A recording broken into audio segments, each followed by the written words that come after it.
Bueno, buenos días, bienvenidos a mi canal. Hoy vamos a empezar con el capítulo 6 de la asignatura Psicología del Desarrollo 2.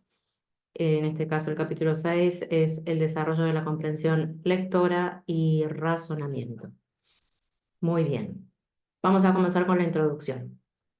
La relación entre la adquisición de la lectura y desarrollo cognitivo actúa en un doble sentido. El estudio de la adquisición de la lectura manifiesta las características y limitaciones de la mente humana. La adquisición de habilidades de comprensión lectora tiene una influencia directa en el desarrollo cognitivo. Así que repetimos que el desarrollo cognitivo de la adquisición de la lectura actúa, digamos, en un doble sentido, ¿sí? El estudio de la adquisición de la lectura manifiesta las características y limitaciones de la mente humana, bien importante, y la adquisición de habilidades de comprensión lectora tiene una influencia directa en el desarrollo cognitivo. Las habilidades de comprensión lectora influyen directamente en el desarrollo cognitivo del ser humano. Comprender un texto requiere la actuación coordinada de diferentes procesos psicológicos, desde la percepción visual hasta la construcción de una representación semántica, desde el lenguaje al pensamiento. O sea que es un proceso complejo. Repito, que comprender un texto requiere la coordinación de diferentes procesos psicológicos como la percepción visual y la construcción de una representación semántica, desde lo visual a lo semántico y desde el lenguaje al pensamiento. Entonces, pensamiento es cualquier actividad mental que suponga una manipulación interna de la información. Una manipulación interna de la información. En el origen del mismo está la capacidad simbólica, como lo habíamos visto anteriormente, de la mente humana, por lo que construimos y manipulamos representaciones de la realidad. Resolvemos un problema, extraemos una conclusión o tomamos una decisión. Esto es bien importante. El pensamiento es una actividad mental que supone un movimiento interno de la información. Como se había visto en un origen, eh, el pensamiento comienza, digamos, con esa capacidad simbólica de la mente humana en los niños, y donde empezamos a ser capaces de construir, de manipular representaciones de la realidad, de resolver problemas y en función de eso de extraer conclusiones y tomar decisiones. ¿Vale? Es un procesamiento complejo. Para construir un modelo mental, el sujeto activa sus conocimientos almacenados en la memoria a largo plazo. Conocimientos de muy diversos tipos, lingüísticos sobre el mundo y la interacción entre personas. Además, es solo posible si existe una adecuada orquestación y control de los procesos cognitivos implicados y se aplican también los conocimientos metacognitivos. No es de extrañar que el logro de las habilidades características de un lector experto sea producto de un largo proceso que no culmina hasta la segunda adolescencia. Atención aquí. O sea que el proceso de eh, llegar a convertirse en un lector experto es un proceso extenso que llegaría hasta lo que es la segunda adolescencia. Y aquí tenemos la definición de lo que son los modelos mentales. Modelos mentales son las representaciones de la realidad que se construyen a partir de la interacción con el medio, sensibles al contexto de naturaleza dinámica y cambiante que permiten al individuo anticiparse a las situaciones. O sea que son representaciones de la realidad que construimos en nuestra mente.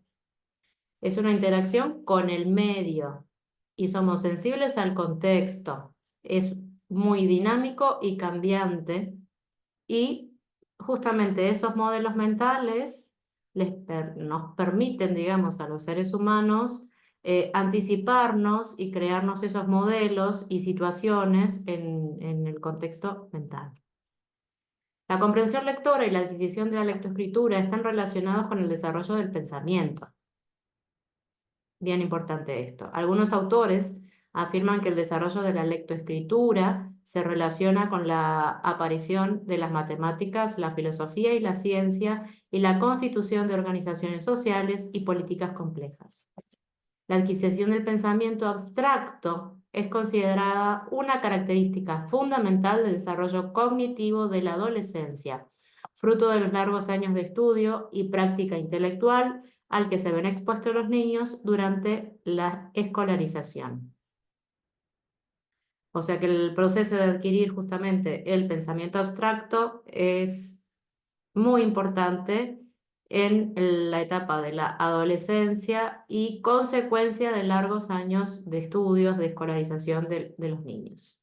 El pensamiento de las sociedades orales sin escritura no posee las mismas características de descontextualización y abstracción. Un estudio muy conocido y pionero sobre las capacidades intelectuales de las personas analfabetas en la URSS, con respecto a la clasificación y categorización de objetos que subyace al pensamiento abstracto, encontró que los sujetos analfabetos no podían realizar estas tareas como los occidentales. Por ejemplo, se presentan 4 objetos: una sierra, un hacha, pala y tronco. El sujeto debía nombrar 3 con una función similar. Sin embargo, el sujeto no construía la categoría herramienta, sino que elegía sierra, hacha y tronco por cortar leña. En vez de formar una categoría general, el razonamiento de la persona analfabeta está ligado a un contexto concreto sobre una experiencia previa. Por tanto, el pensamiento abstracto descontextualizado, que subyace a las producciones teóricas de la especie humana, desde la perspectiva filogenética, es fruto de la lectoescritura. Atención aquí. Y desde el punto de vista ontogenético, es fruto de la escolarización. Fundamental. O sea que en el experimento que se realizó, donde se sometían a personas analfabetas y alfabetizadas, se constató la importancia que tiene la alfabetización a la hora de categorizar diferentes elementos, ya que las personas analfabetas, a raíz, digamos, de su experiencia previa, de su contexto, solamente son capaces de categorizar los objetos de acuerdo a su experiencia, es decir, como una herramienta de trabajo, a diferencia de los que sí estuvieron escolarizados. Entonces, la lectoescritura es una tecnología compleja, fruto de acumulación social e histórica de conocimiento y causa de un incremento cualitativo de conocimiento. Incremento cualitativo de conocimiento, fundamental. Y gradual, por supuesto, mediante la creación de un nuevo tipo de pensamiento que permite y genera el conocimiento científico y el desarrollo tecnológico. O sea, aquí vemos la importancia de lo que es la lectoescritura y la escolarización a menores y como consecuencia la alfabetización. Punto 2. La comprensión lectora. La extracción y construcción del significado del texto. Definición, procesos y resultados de la comprensión lectora. Bien importante esto. Definimos la comprensión lectora como el proceso simultáneo de extraer y construir significado. Aquí tenemos las palabras claves que debemos recordar. Extraer y construir significado. Descifrar cómo las letras representan las palabras y abordar la traducción en forma precisa y eficiente de las letras a sonidos, mientras que se forma una representación de la información que está siendo presentada y requiere la elaboración de nuevos significados y la integración de la información nueva. Así, utilizamos las palabras extraer y construir para resaltar la importancia y la insuficiencia del texto. Esto es una cita de Snow y Sweet del año 2003. Entonces nos quedamos con estas dos palabras que definen un poco lo que es la comprensión lectora. Comprender es extraer y construir significado. Entonces, la comprensión implica tres elementos o dimensiones. Primero que nada, el lector. Hablamos aquí de las capacidades, conocimientos y estrategias que éste posee y aporta a la lectura. Luego, el texto. Se considera como tal cualquier estímulo que pueda ser leído, ya sea impreso o electrónico. Y la actividad de comprensión que realiza el lector, donde debemos destacar tres componentes básicos: los propósitos del lector, las actividades o procesos mentales que realiza durante la lectura y las consecuencias que la lectura tiene para el lector en términos de nuevos aprendizajes y experiencias. Estos tres aspectos son fundamentales porque definen justamente el énfasis que el lector va a poner a la hora de la comprensión, por ejemplo. ¿Sí? El propósito es yo creo que uno de los aspectos fundamentales que motiva en cierta manera la lectura en sí misma. La información que es procesada por la mente durante la lectura recorre tres momentos. Estado inicial. Lo constituye el patrón gráfico, los grafemas, formulado por las letras que se agrupan en palabras y frases y que sigue una serie de pautas culturales, grupo de letras y disposición de texto de izquierda a derecha y de arriba a abajo. El patrón occidental de escritura no es universal. Existen otros, como el alfabeto cirílico de las lenguas eslavas o sistemas de escrituras no alfabéticas como la escritura china o japonesa o disposiciones diferentes como en textos árabes o chinos. O sea que el estado inicial de lo que es la lectura lo constituye el patrón gráfico que lo conforman los grafemas, es decir, las letras que forman las palabras y que forman las frases. Segundo momento que recorre la mente en ese proceso de comprensión lectora es un proceso intermedio y luego un estado final o resultado de la comprensión, donde las teorías cognitivas actuales proponen que el resultado de la comprensión lectora puede caracterizarse en términos representacionales, porque la comprensión de un texto implica construir una representación o modelo mental del mismo y ha sido llamado modelo situacional o referencial e incluye a personas u objetos. Ejemplo de George Miller en 1977, los Menéndez de Llanes vieron los picos de Europa mientras volaban hacia Inglaterra. O sea que el estado final de lo que es el proceso de comprensión lectora, digamos, del proceso en que el que la mente hace durante la lectura, digamos, el resultado final es la comprensión, en donde, según dicen, se caracteriza en términos representacionales, o sea, que nos representamos en la mente lo que comprendemos del texto, ¿sí? También se denomina modelo situacional o referencial, o sea, porque es una representación mental o referencial que incluye justamente cuando realizamos esa comprensión a personas o objetos. Muy bien. Comprender la frase anterior implica la construcción de un modelo mental. Y aquí citamos nuevamente la definición que vimos antes, que era el modelo mental, habla de las representaciones de la realidad que se construyen a partir de la interacción del medio, donde se integran la información lingüística con los conocimientos previos. Y esto es bien importante. Comprender un texto no solamente es la mera representación mental de lo que estamos leyendo, sino también hay una gran influencia de lo que son los conocimientos previos de esa persona.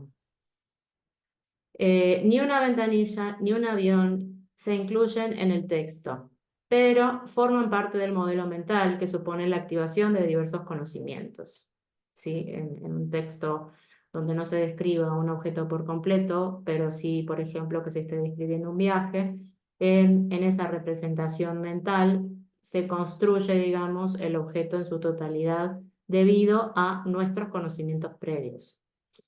Pero el logro de esa representación o modelo mental no es algo sencillo ni directo. Existen una serie de procesos intermedios y numerosas operaciones mentales de diversos niveles. Es decir, que no es una cosa que sucede de un día para otro, sino que es un proceso gradual.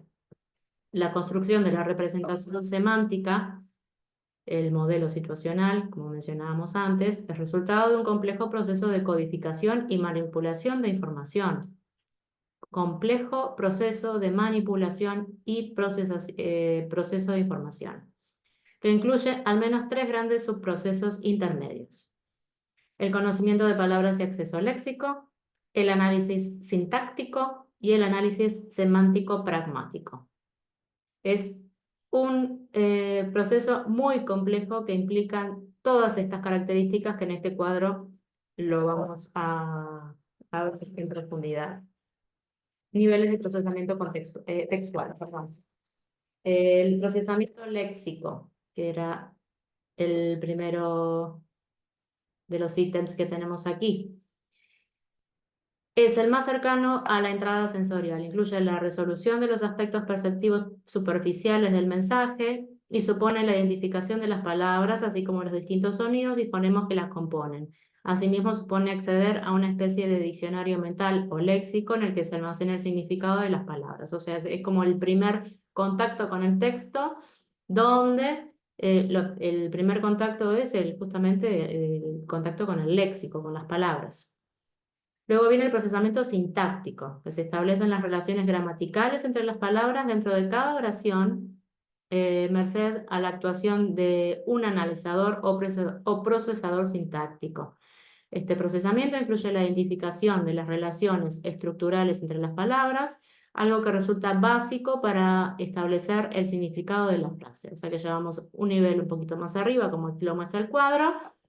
Empezamos con el procesamiento léxico, que es el contacto con lo que son las palabras, y luego ya vamos dando forma a lo que son las oraciones y la integración de esas palabras en un contexto de oración y dándole un poco más de sentido.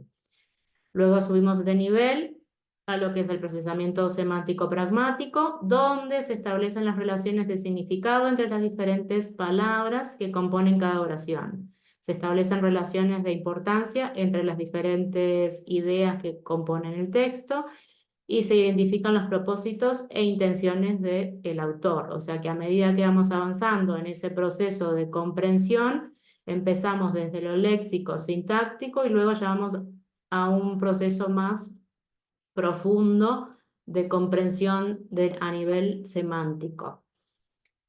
Y luego tenemos lo que es el proceso referencial, que se elabora un modelo mental. Volvemos al mismo concepto que vimos inicialmente de modelo mental, que es una representación interna. Se elabora un modelo mental, como se muestra en la figura. La comprensión lectora es un proceso interactivo entre las características del texto y los conocimientos del lector. Esto es muy importante. Los diferentes conocimientos del lector influyen en los distintos niveles de procesamiento textual, aunque algunos autores cuestionan que realmente influyan en el procesamiento léxico y en el sintáctico. Y ahí tenemos las flechas con líneas continuas. Diferentes propuestas y diferentes puntos de vista. Lo que sí que es un proceso gradual que empieza desde lo léxico, luego ya va dando como un significado un poco más global cuando hablamos de lo que son el conocimiento sintáctico de integrar las palabras en lo que es las oraciones. Luego el semántico pragmático, donde de las oraciones damos un conocimiento, una comprensión un poco mayor, donde no solamente relacionamos las oraciones, la información que se compone en las oraciones, sino también identificamos propósitos o intenciones del lector, porque ya estamos dando una comprensión más profunda. Y luego en el procesamiento referencial es como que se elabora finalmente el modelo mental de lo que es ese texto. Estos procesos pueden ser llevados a cabo por estructuras o módulos, pero su actuación no es totalmente modular, sino que intercambian información. En otras palabras, hay una interacción débil entre ellos. En el ejemplo de los Menéndez de Llanes, hay algunas dificultades porque es sintácticamente ambiguo. Desde el punto de vista gramatical, no está determinado cuál es el sujeto de la oración subordinada o quiénes vuelan. Sí, los Menéndez de Llanes o los picos de Europa. Sí, los picos de Europa, si los picos de Europa no fueran unas montañas, sino un tipo de reactores o una clase de aves, el modelo mental sería totalmente diferente. Y los Menéndez de Llanes no están volando, sino probablemente pasándose los prismáticos para ver cómo vuelan los picos de Europa. Por eso, ambigüedad sintáctica de la frase se resuelve con nuestro conocimiento semántico pragmático y la experiencia, por supuesto. La interacción entre procesos es posible por existencia de un almacén de trabajo o memoria operativa. Volvemos a los conceptos del capítulo anterior, donde se depositan los resultados parciales y finales de cada proceso. Esta memoria, la operativa, permite conectar la información semántica, donde le estamos dando, como vimos en el cuadro, una conexión entre las oraciones, una comprensión ulterior del texto, donde identificamos propósitos e intenciones del autor.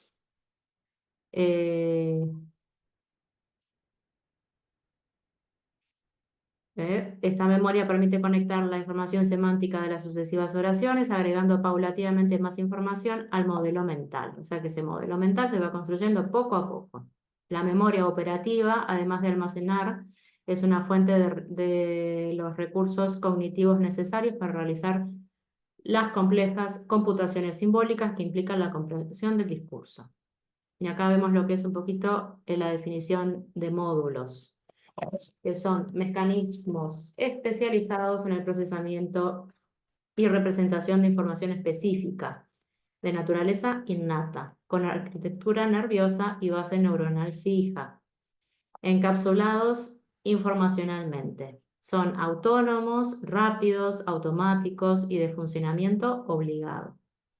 Los autores modularistas postulan que el lenguaje y la percepción se procesan por módulos. Atención aquí, el lenguaje y la percepción se procesan por módulos que tienen, como en la oración anterior vimos, una característica innata de base neuronal.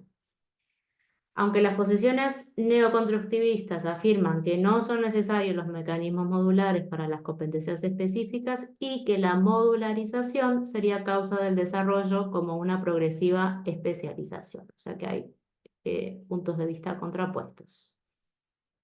Vamos al punto 2.2, la construcción de la estructura del texto. La representación del significado del texto que construye el sujeto puede diferenciarse en 3 niveles. Atención, o sea, que la representación que hacemos del texto la podemos diferenciar en 3 niveles diferentes. Representación lingüística superficial, representación proposicional y el modelo mental de la situación. La representación lingüística superficial, que reproduce las características gramaticales del texto y suele ser irrelevante.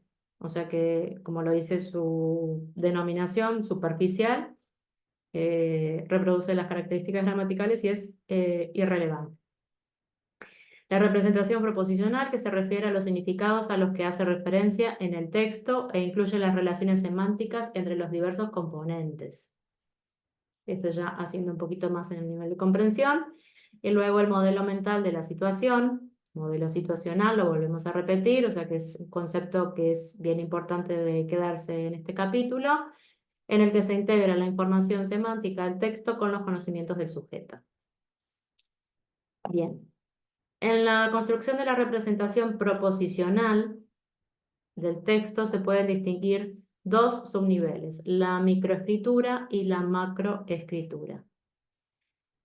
El modelo de Kinst y Van Dijk postula que el lector representa el significado mediante la construcción de una microescritura.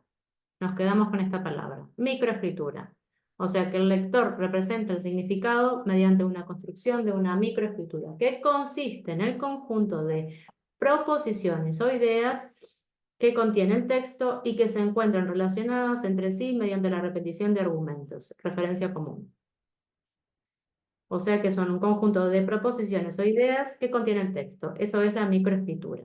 No obstante, los textos no solo necesitan referirse a unas mismas personas, objetos o situaciones, sino que tienen que tener un significado global por encima de la microescritura, o sea, por encima de esas proposiciones o esas ideas.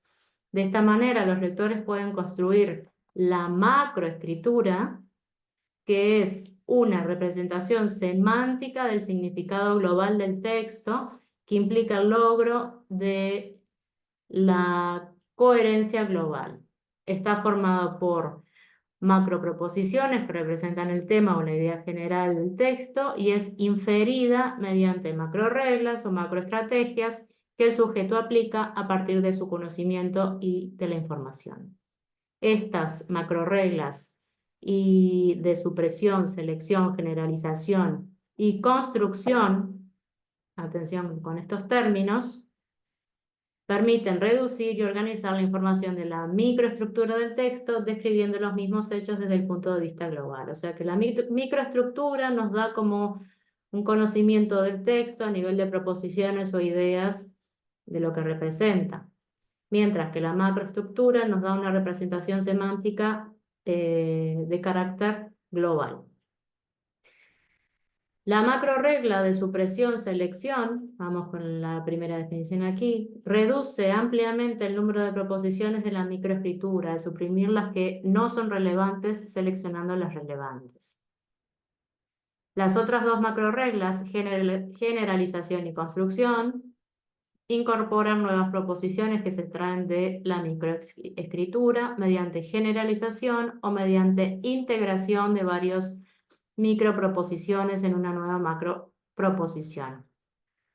Todo depende del conocimiento del lector, que utilizan señales como títulos, frases, temáticas, marcadores retóricos y resúmenes. Todos estos elementos permiten una mejor comprensión. El modelo de Keynes y Van Dijk de 1978 a 1983 incluye una descripción del proceso de construcción de la representación del texto que resalta el papel activo del sujeto. Un papel activo del sujeto, fundamental. La lectura es un proceso secuencial que exige una representación coherente en una red conectada de ideas. Se logra bien por el solapamiento o repetición de argumentos, bien mediante inferencias que permiten rellenar los huecos o lagunas del texto. O sea que es un proceso secuencial que exige una representación coherente de una red conectada de ideas. Vamos aquí a ver un poco lo que son las definiciones que vimos anteriormente de microescritura, macroescritura y marcadores retóricos. La microescritura es un conjunto de proposiciones o ideas simples, lo que vimos antes, que contiene un texto relacionadas entre sí. Se incluye aquí cada idea o concepto derivado de la entrada lingüística que, aunque se pierdan propiedades del código superficial, tiempo, voz, etc. La macroescritura, por otro lado, es la representación semántica del significado global. O sea, pasamos de lo simple y que se enfoca en el texto a lo global. Conjunto de macroproposiciones que representan la idea global al aplicar a la microescritura unas macroestrategias a partir del conocimiento previo de la información. Insiste en el conocimiento previo que cada sujeto puede tener ante un texto para lograr su comprensión. Y luego los marcadores retóricos son palabras o expresiones que no añaden nada al tema del texto, pero enfatizan aspectos del contenido semántico o de la organización de las ideas, como pronombres, subordinación, expresiones temáticas, marcadores de cambio de tema. También hay marcadores no estrictamente lingüísticos que permiten la secuenciación de frases, posición de la frase temática, etc. Muy bien. En la tabla 6.1 vemos ejemplos de la aplicación de las macroreglas, realizado a partir de Luke colaboradores en 1999. La macro regla. Tenemos aquí los ejemplos de aplicación de las macroreglas, ejemplos y explicación. Primero, la supresión-selección. A partir de una secuencia de proposiciones, se suprimen aquellas que no son necesarias para la interpretación de las proposiciones posteriores. Por ejemplo, los autobuses son distintos de los coches. Por ejemplo, los autobuses son más grandes que los coches y tienen más ruedas. Además, los autobuses suelen utilizarse para el transporte público y los coches para el transporte privado. Otro ejemplo es que los autobuses son más lentos que los coches. Entonces, en este texto, la primera oración da cuenta de todo el texto. Bien, repetimos, los autobuses son distintos de los coches. Por lo que se pueden suprimir el resto de las oraciones, o lo que es lo mismo, se pueden seleccionar únicamente las proposiciones relativas a la primera oración. Los autobuses son distintos de los coches. Entonces esa es como la estrategia de supresión-selección. Estrategia de generalización. Es una secuencia de proposiciones, se sustituye la citada secuencia por otra proposición más general, no incluida en el texto, que da cuenta de cada una de ellas. Por ejemplo, a Juan le gusta más un pastor alemán que un gato. También preferiría tener un mastín leonés que un gato. Juan ha dicho que su padre, que incluso preferiría tener un caniche que un gato. Como vemos en el texto, esta es la explicación, no hace referencia a los perros, pero el lector sabe que tanto los pastores alemanes como los mastines leoneses, como los caniches, son perros, por lo que puede sustituirse por el concepto más general de perro. De esta manera, tras la aplicación de esta macroregla de generalización, la macroescritura resultante sería: a Juan le gustan más los perros que los gatos. O sea, es una generalización. Y luego la construcción es una secuencia de proposiciones. Se sustituye la secuencia por una proposición que da cuenta en forma global de todas ellas. Por ejemplo, Rocío se puso a la cola para sacar la entrada. Cuando la consiguió, se la entregó al portero y compró unas palomitas y un refresco. Se sentó en una butaca cercana al pasillo y esperó a que se apagaran las luces mientras miraba fijamente a la pantalla. Entonces, la aplicación de este texto. El conjunto de ideas expresadas en este texto puede ser resumido mediante una breve oración que no está en el texto y que da cuenta del significado global de todas ellas y que se extrae directamente de la comprensión del texto del modelo mental que construimos. Así, la macroregla de construcción lleva directamente a la siguiente macroestructura. Rocío fue al cine. Está bien claro la explicación aquí con los ejemplos de lo que serían las macroreglas utilizadas para la comprensión de los textos. Muy bien, seguimos. Las inferencias son básicas y centrales en la comprensión, ya que una vez construido el modelo mental, estas mantienen la coherencia. Las inferencias que realizamos del texto. El lector utiliza conocimientos previos de diferente naturaleza, lingüísticos, fonológicos, gráficos, sintácticos o semánticos, otros contenidos de tema. Los lectores han de tener conocimientos generales sobre el mundo. Sin embargo, el que está más estrechamente relacionado con la construcción de la macroestructura, perdón, estaba diciendo escritura, macroestructura, es el relativo a la forma de organización y estructuración. Retórica de los textos. Los textos se organizan de acuerdo a unas estructuras esquemáticas prototípicas que son las superestructuras, diferentes según el texto, sea una narración, una exposición o un artículo científico, proporcionando una especie de molde a partir del cual se forma la macroestructura. Perdón que en las citas anteriores estaba leyendo mal, que mis gafas, la presbicia se nota cuando avanza la edad, y estaba leyendo macroescritura en vez de macroestructura. Por ejemplo, las narraciones tienen una estructura típica, personajes y acciones a partir de una secuencia de episodios en determinados escenarios donde se producen unos acontecimientos son fundamentales. perdón, son fundamentales y universales de la interacción entre los seres humanos, por lo que los niños a partir de 5 o 6 años muestran un conocimiento básico de estas estructuras narrativas. O sea que estas superestructuras, aquí tenemos la definición, es una estructura global de texto que hace referencia a la organización o estructura retórica del mismo. O sea, cómo se organiza un texto, según la intención, digamos, del escritor, puede ser una narración, una exposición, un artículo científico, y es como se eh, enmarcan, digamos, el objetivo del texto. Los psicólogos han prestado atención a las estructuras expositivas típicas de los textos y manuales, cuyo propósito principal es informar y explicar importantes en el mundo educativo. Bonnie Meyer, 1984-1985, ha mostrado la existencia de diferentes estructuras textuales y su importancia en la comprensión. Y aquí tenemos en el cuadro 6.1 las estructuras textuales típicas de la exposición según Meyer, de 1975. Estructuras textuales típicas. La descripción. Se proporciona información sobre algún tema proporcionando las características y rasgos del mismo.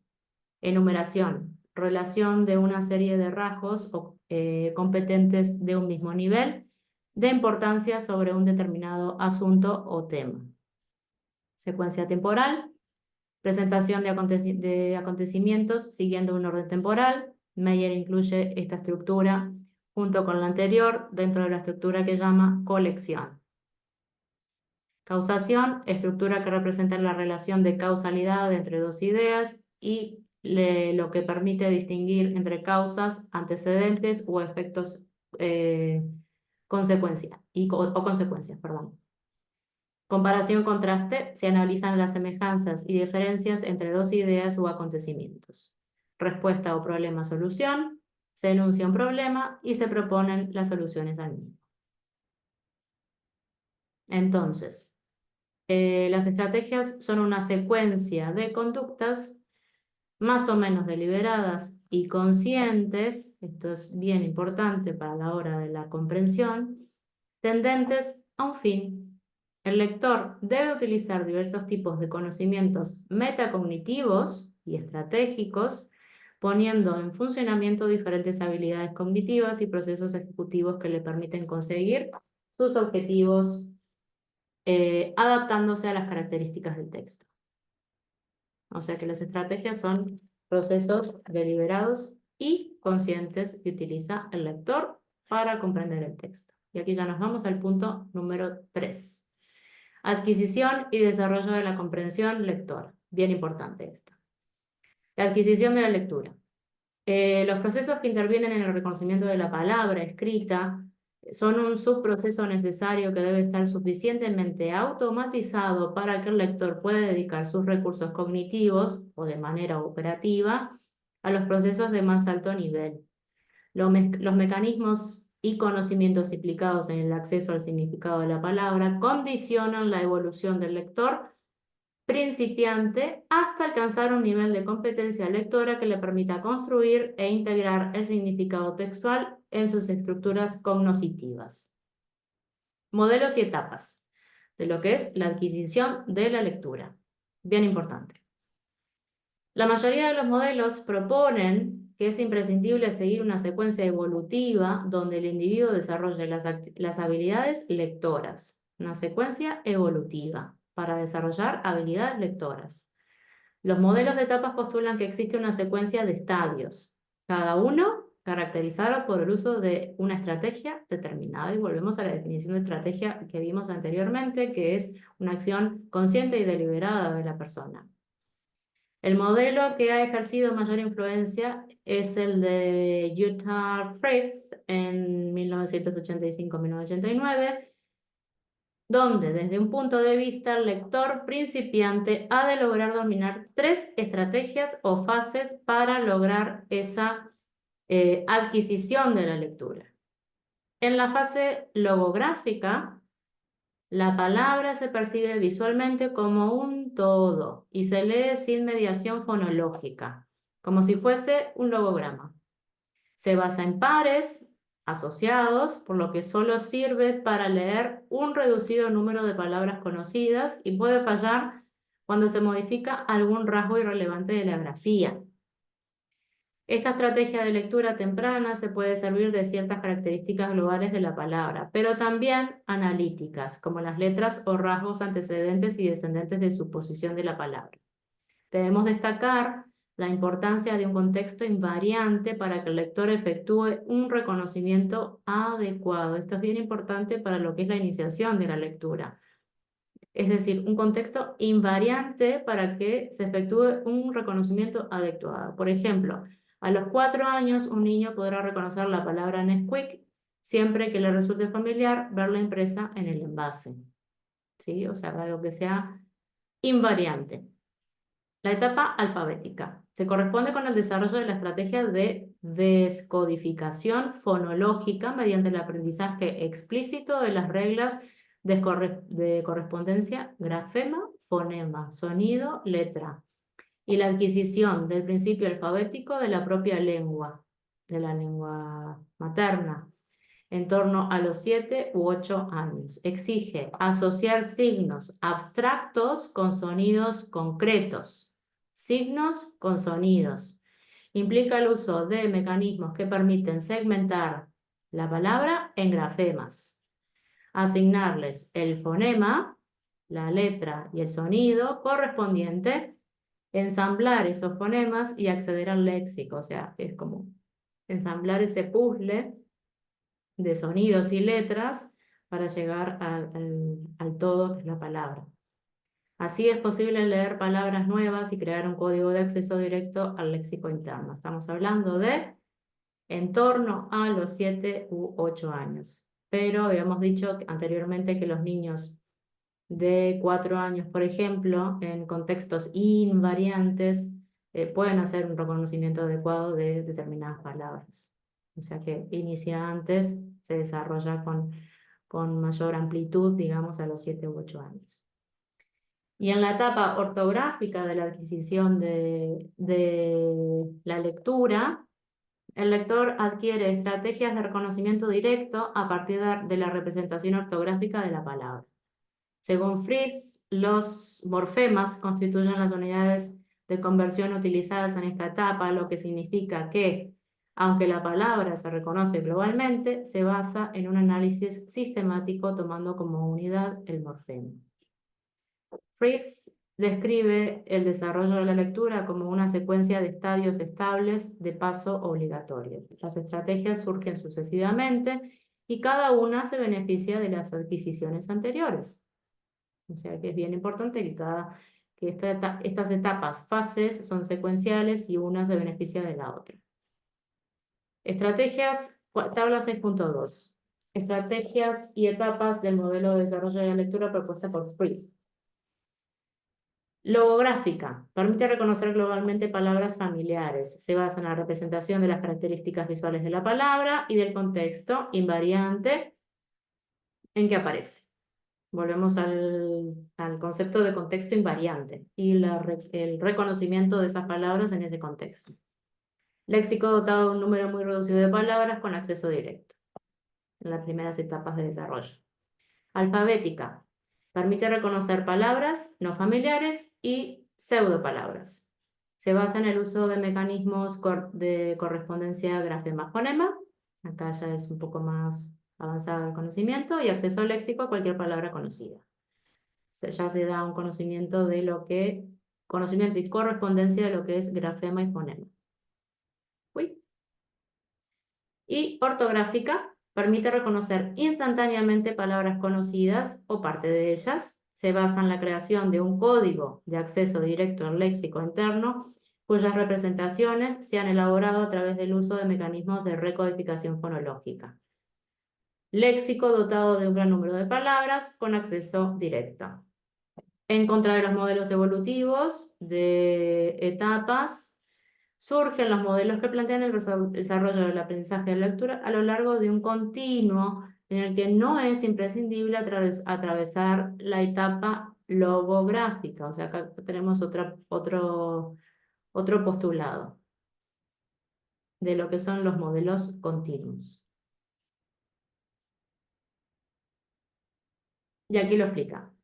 Modelos continuos. No niegan rotundamente la existencia de fases, pero cuestionan la necesidad del paso obligado por cada una de ellas, de las que mencionamos anteriormente. Sostienen que se puede acceder directamente a la lectura alfabética sin pasar por la lectura no fonológica, la logográfica, la que vimos de ese contexto invariante y tal. El prelector utilizaría la estrategia logográfica, como describe Fritz, solo cuando no tuviera ningún conocimiento de estructura fonológica de la palabra hablada y la relación entre fonemas y grafemas. O sea que lo utilizaría como una estrategia para poder llegar al reconocimiento de los fonemas y grafemas, pero que no es obligatorio pasar por esa etapa, digamos. Si posee tal conocimiento, por instrucción explícita o aprendizaje en específico, pasaría directamente a la lectura alfabética. Ocurre cuando el niño empieza a identificar palabras a la vez, descubre la relación entre los fonemas que conoce y las letras. Stewart y Coulthard en 1988 puntualizan que la lectura logográfica no es imprescindible porque el prelector puede acceder al conocimiento de la relación grafema-fonema sin un aprendizaje convencional, es decir, segmenta palabras y conoce las relaciones letra-sonido directamente de forma alfabética. O sea que insisten en que no es necesario pasar por esa etapa que se mencionaba en el anterior cuadro. En un estudio de Swowden y Stevenson de 1994 se comprobó que la probabilidad de que un prelector pase de la etapa logográfica está determinada por el empleo de un método de enseñanza de lectura global, no fonético. Los niños que aprenden por un método global utilizando casi exclusivamente la estrategia logográfica, pero los que lo hacen por un método mixto utilizan también estrategias fonológicas, o sea que depende de cómo se haya enseñado. La adquisición de las estrategias de comprensión, punto 3.2. Las estrategias de comprensión constituyen nuestro conocimiento procedimental. Conocimiento procedimental. El sujeto debe adaptarse continuamente a las estrategias y demandas cognitivas de la tarea, optimizando sus recursos cognitivos. La estrategia de comprensión, volvemos a mencionar el mismo concepto, es el tipo de actividades mentales o físicas que tienen como propósito el logro de la comprensión, utilizando estrategias, y que el sujeto controla deliberadamente, conscientemente. Es posible distinguir entre estrategias o destrezas, habilidades, skills en inglés, por el carácter consciente y deliberado de las primeras y el automático de las segundas. Las destrezas automáticas se pueden volver estrategias cuando son utilizadas deliberadamente, y las estrategias aprendidas a través de la instrucción se pueden automatizar. De tanto repetir una estrategia, un mecanismo para comprender un texto, la terminamos automatizando. Las siguientes estrategias, aunque hay muchas otras, implican actividades directamente relacionadas con la construcción de la macroestructura que el lector incluye en la representación final del texto. Son estrategias generales cuyas metas están relacionadas con las principales operaciones cognitivas que conducen a la representación del significado global. Y aquí vemos, identificación de ideas principales, algunas de las estrategias. Es la más importante. Base para construir estrategias más complejas. Resúmenes, esquemas. Para instruir en una estrategia se suele emplear la estrategia estructural o identificación de la estructura retórica del autor. En el entrenamiento se conecta explícitamente con la construcción de la macroestructura, o sea, de la idea general. Depende del nivel evolutivo del lector y la competencia lectora. O sea, tiene gran influencia, la etapa evolutiva del lector. Brown y Smiley en el 77-78 mostraron en sus trabajos con niños de 8 a 16 años que solo los sujetos mayores eran capaces de reconocer las ideas importantes y la organización jerárquica del texto. Se ha demostrado que el entrenamiento en identificación de las ideas principales mediante la estrategia estructural es más efectivo si se acompaña de la instrucción de estrategias metacognitivas. Gordon y Brown en 1985 señala que para enseñar a determinar la información más importante no basta con identificar estructuras retóricas, sino mostrar a los niños cómo utilizarlas y aplicarlas regularmente. La instrucción es más efectiva si se utilizan múltiples estrategias y se incluyen estrategias metacognitivas.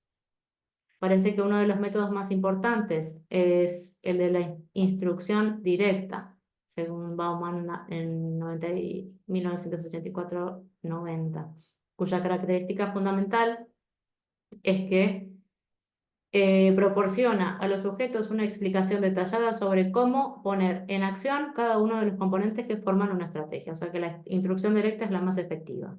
Este método incluye explicaciones verbales, directas, presentación de ejemplos, modelado por parte del instructor de las habilidades implicadas en la estrategia y práctica continuada, esto es fundamental, de la estrategia, primero guiada y después de forma individual y autónoma, para lograr lo que es la comprensión general del texto. O sea que hay que enseñarlo, tiene que haber una instrucción directa. Luego, otra estrategia, la sumarización y elaboración de esquemas. Distingue a los buenos lectores de los lectores menos hábiles. La sumarización implica la previa identificación de las ideas principales, la aplicación de las macrorreglas y la conexión de esta información para formar el resumen o sumario. Muestra un claro patrón evolutivo. Hay estudios que ponen de manifiesto que los chicos y chicas mayores son capaces de realizar mejores sumarios o resúmenes. Meyer ha caracterizado la diferencia entre los buenos y malos lectores en términos de diferencias que muestran a la hora de utilizar las señales que el propio texto incluye. Los lectores expertos reconocen las estructuras retóricas de los textos y las utilizan como un molde para construir el resumen del texto. Los lectores inexpertos son incapaces de reconocer y utilizar las estructuras expositivas textuales, por lo que se limitan a seleccionar algunas ideas inconexas. Según Meyer, los lectores expertos utilizan un procesamiento activo, una estrategia estructural, activando sus conocimientos retóricos sobre las superestructuras de los textos y utilizando la propia estructura textual para la comprensión y realización del resumen. En el estudio de Brown, Day y Jones en 1983, sobre el desarrollo de la estrategia de resumen, encontraron que entre los 10 y 12 años se realizaban los resúmenes o sumarios utilizando una estrategia pasiva, parcialmente incorrecta, a la que denominaron copiar, suprimir. O sea, evolutivamente no están listos, preparados para utilizar esta estrategia. Básicamente copiando superficialmente parte del texto. Los sujetos seleccionaban y copiaban frases de texto de forma más o menos literal, sin apenas estructuración entre ellas, ni intentando integrarlas en macroproposiciones. Los sujetos expertos realizaban los resúmenes de forma activa, interactuando y haciendo preguntas al texto y formulando las ideas principales con sus propias palabras. O sea que entre los 10 y 12 años existe esta capacidad de copiar y suprimir que aún no llega a lo que es un conocimiento más profundo para formular ideas principales con sus propias palabras. La estrategia de elaborar esquemas se relaciona con la sumarización, aunque con grados y formas diferentes, donde hacen explícitas las relaciones lógicas entre las ideas principales o macroproposiciones. El esquema destaca, a través de la presentación, la estructura lógica de las ideas principales. Por ello se relaciona con el resumen. Mencionaremos los trabajos de intervención en la mejora de estrategias de identificación de ideas principales y realización de esquemas en varios autores, que conducen directamente al desarrollo de procedimientos de intervención basados en la activación de procesos ejecutivos durante la lectura para mejorar la comprensión. Fundamental esto en el ámbito de la educación. La activación de los recursos de la memoria operativa aplicando procesos ejecutivos de focalización, cambio atencional, actualización, conexión con la memoria a largo plazo e inhibición permiten una importante mejora de la comprensión lectora de niños de tercero de primaria. O sea que aquí, en lo que es la elaboración de estrategias para la mejora de la comprensión lectora, incluimos diferentes procesos a nivel psicológico, a nivel atencional, de focalización, memoria, inhibición, que son fundamentales para conseguir ese objetivo que es la comprensión lectora o en este caso el desarrollo de estrategias que permiten la comprensión lectora. Y dejamos por aquí. En el próximo vídeo comenzaremos con el punto número 4. Ya estamos a la mitad del tema. Así que muy bien, hasta aquí muy bien y nos vemos en el próximo vídeo.